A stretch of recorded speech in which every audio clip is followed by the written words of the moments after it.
in the community thinking they got to play ball or rhyme. Pick up some drumsticks. Take a guitar lesson. Mentor some of these kids. Show them there's another way. Mentor these kids. It's simple. I mean, sorry. No, don't be sorry. I don't even know what to ask you after that. I mean, I don't have kids, but it's like I got nieces and nephews, and I'd be damned if I see them get locked up over some rap shit. You know what I'm saying? Some rap shit. No, that's right. Man, wow. Tell me, He took away my frustration. experience or memory, whether that's a record, anything, earliest point at which you knew that you needed to do what you did. Yeah, I had a scholarship to art school, very high-end art school, very hard to get accepted into in North Carolina when I was 15. And at that time, I'd been playing basketball and running track, and I was a dedicated athlete, so it was like, music was something that was always a part of me because of my family. I could always turn on a record player or put in a tape or a CD and mimic the bass line or play the drums or find the notes or whatever. But I wasn't dedicated to it. And then I had an injury when I was 15 years old that took me kind of out of basketball. I went with a friend to the arts and entertainment school just as a day off to check it out. And all those memories from my childhood flooded back to me. And I was like, you know what? Let me check this out a little bit further. So I went a second time to theater class, sang a couple songs, and the next thing I knew, I got a letter home saying, if you want to audition, we will give you a scholarship. So at that point, I was like, man, I can do this the rest of my life. I may not be able to play ball all my life, but I need to express myself, so it chose me, How are we on time, Kat? 10 more minutes. Cool. Okay. All right. So, 10 more minutes. Okay. So, you make records, you write songs, you sing.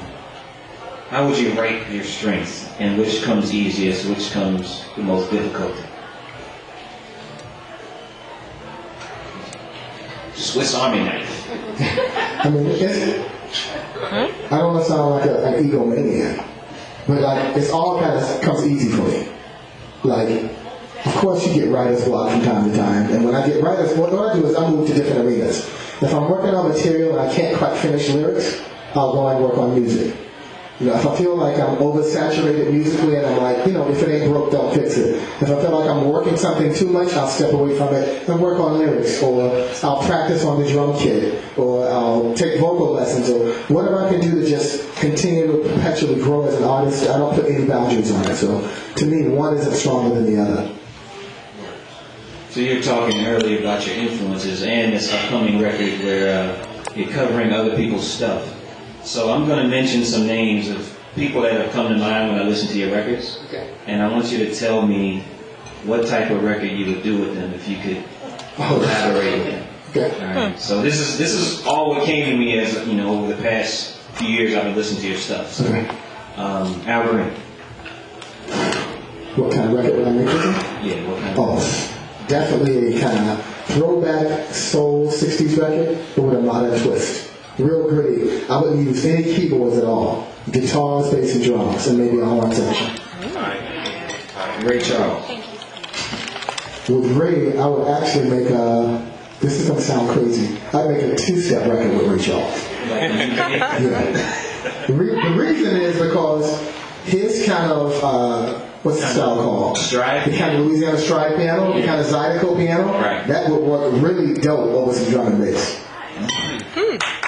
How about, since you took it to Brazil, there's Gilberto Gil. What else? What about the record did you make with him? Because I would go to the beach and just do field recordings, and then take those field recordings to sub-Saharan Africa and get some good now percussion on them. Oh, wow. You know what I'm saying? Aaliyah. I threw that.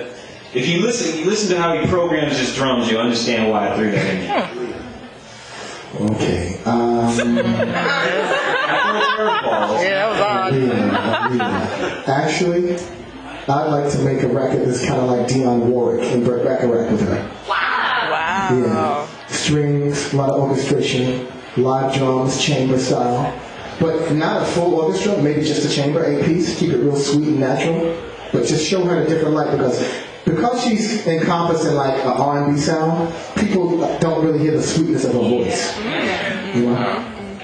Radiohead. Oh, dude, I would make a straight, raw, kind of like progressive rock hip hop album with that. Yeah, definitely. That raw. One of my favorites. Herbie Hancock.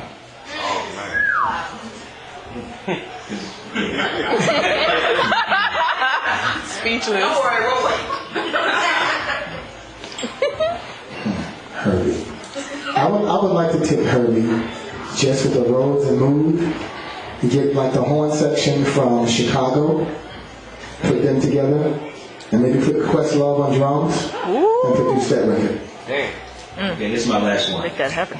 Joni Mitchell. Oh.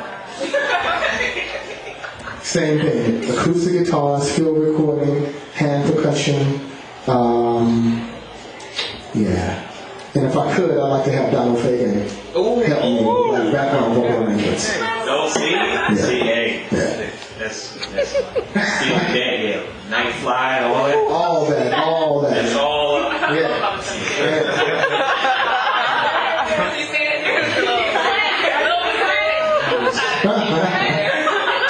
That was my exploration into the mind of Erik Rico. Do you think we get some from the audience? Maybe we can get a few from the audience? So, yeah, that was my little bit. I want to give folks a chance if you want to toss one out to Erik. Oh. Give us a moment. Oh.